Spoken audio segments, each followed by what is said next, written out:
Mateo, Kapitulo 27. Pagkaaga, pinagkauruyunan kan gabos na puon ng mga padi asin mga kamagurangan na ipagadan si Jesus. Ginapos ninda si Jesus saka dinara sa gobernador na si Pilato. Kan maaraman ni Judas na para pasaluib na hinatulan na magadan si Jesus, nagbasol siya. Ibinalik niya ang 30 pidaso nin kwartang plata sa mga puon na padi asin kamagurangan. Nagsabi siya, "Nagkasala ako. Pinasaluibang ko ang sarong taong mayong sala." alagad nagsimbag sinda. Ano ang labot mi kaiyan? Problema mo na iyan. Inapon ni Judas sa templo ang kwarta, saka naghalik siya dangan nagbitay. Pinunpon kan mga puon na padi ang kwarta asin nagsabi, Sala sa katugunan na ilaog ang kwartang ini sa kaban ni Nyaman, huli takabayadan ini nin dugo.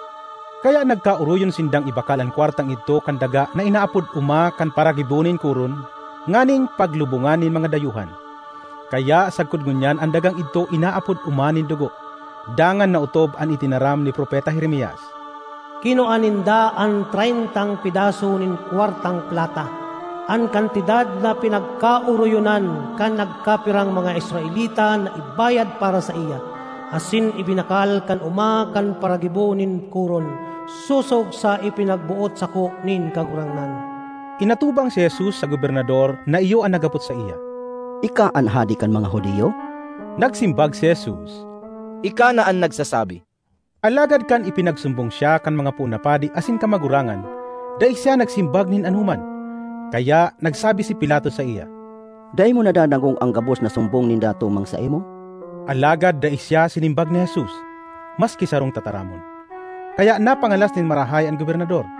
Labang piyesta nin Paskwa, ugali kan gobernador na magpaluwas nin sarong bilanggo na hagadon kan mga tao. Kan panahon na ito, igwanin bantog na maraot na bilanggo na ang ngaran Barabas. Kaya kan magtiripon ang mga tao, hinapot sinda ni Pilato. Sisay anbot nindong paluwason ko, si Barabas o si Jesus na inaapod Kristo. Huli taaram ni Pilato na dinara ninda si Jesus sa iya dahil sa pagkauri. Mantang nagtutukaw si Pilato duman sa hukuman, pinatugunan siya kan sa iyang agom. Dai ka makilabot sa matanos na tawong iyan. Huli ta sa pangaturugan ko kasubanggi, nagtiyo sa kuning makuri dahil sa iya. Alagad pinasunod kan mga puon na padi asin kan mga kamagurangan ang mga tao na hagadon ki Pilato si Barabas asin ipagadan si Jesus. Hinapot giraray sinda kan gobernador.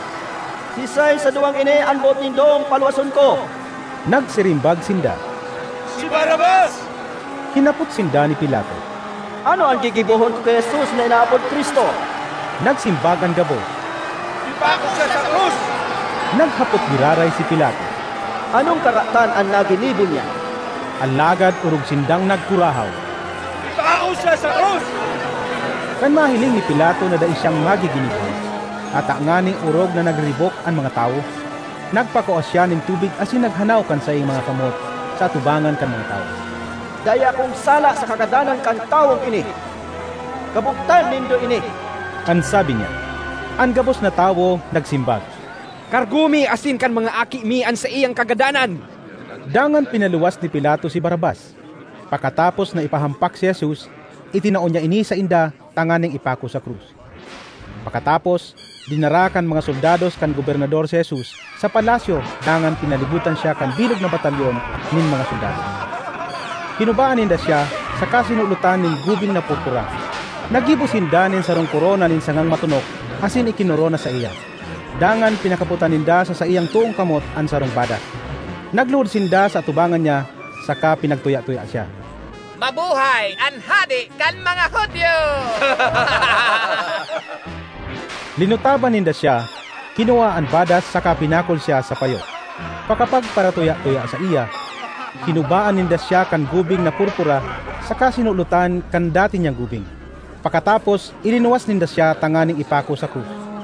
Kan paluwas na sinda, nasabat ninda ang sarong taga-Sirene na ang ngaran Simon. Pinirit ninda siyang paasanon ang krus ni Jesus. Pagabot ninda sa sarong lugar na inaapod Golgota, na anbot sa bihon, lugar nin mga bungo. Tinauan ninda si Jesus nin arak na sinalakan nin apdo. Alagad kan manamitan ini ni Jesus, day niya ininom. Pakapakuan ninda kay Jesus sa krus. Pinagbaranga ninda ang mga gubing niya sa paagi nin ripa. Dangan nagturukaw sinda duman asin binantayan siya. Ibinugtak ninda ang nakasurat na sumbong sa iya sa may itaas kan sa iyang payo. ang nakasurat iyo ini.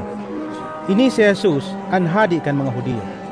May ipinako man kasabay ni Jesus na duwang parahabon, saro sa tuon niya asin saro sa wala. Ang mga taong nag-aaragi, nagtatango-tango na nagtutuya-tuya sa iya. Ika na magaba kan templo asin mapatindog ka iyan sa laog ng tulong aldaw, digtasan dawan sa diri mong buhay. Kung ika nakinin Diyos, lusad daw dyan sa krus. Siring man, pinag-ulog-ulog siya kan mga punapadi asin kan mga paratukdo kan katugunan, patin kan kamagurangan na nagsabi. Ilinigtas niyan iba, alagad dain niya ikinakaligtas ang sa diri niyang buhay. Kung siya talagang hadi ng Israel, humilig siya sa krus, ngunyan asin matubod kita sa iya. Nagsasarig siya sa Diyos asin sinasabi niya na aki siya ng Diyos. Hilingon ta daw, kung baga iligtas siya ng Diyos ngunyan. Pinag-insulto man siya kan mga parahabon na ipinako sa krus kay Banya.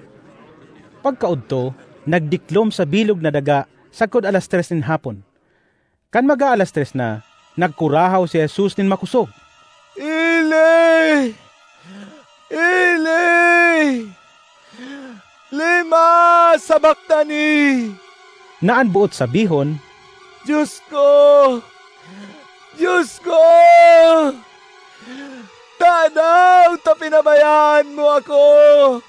pagkadangog kainikan ibang mga nagmimiron, nagsarabi sinda. Inaapod niya si Elias. Saro sa inda ang nagdalagan tulos asin nagkuanin ispongha. Pakapasarumsuman kaini sa suka, ibinugtak sa puro nin tukon, dangan idinuhol ki Jesus, nganing inumon.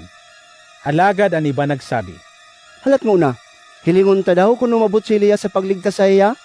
Nagkurahaw giraray si Jesus, dangan nautsan. Dangan nabanga ang kurtina kan templo puon sa itaas sagkod sa ibaba.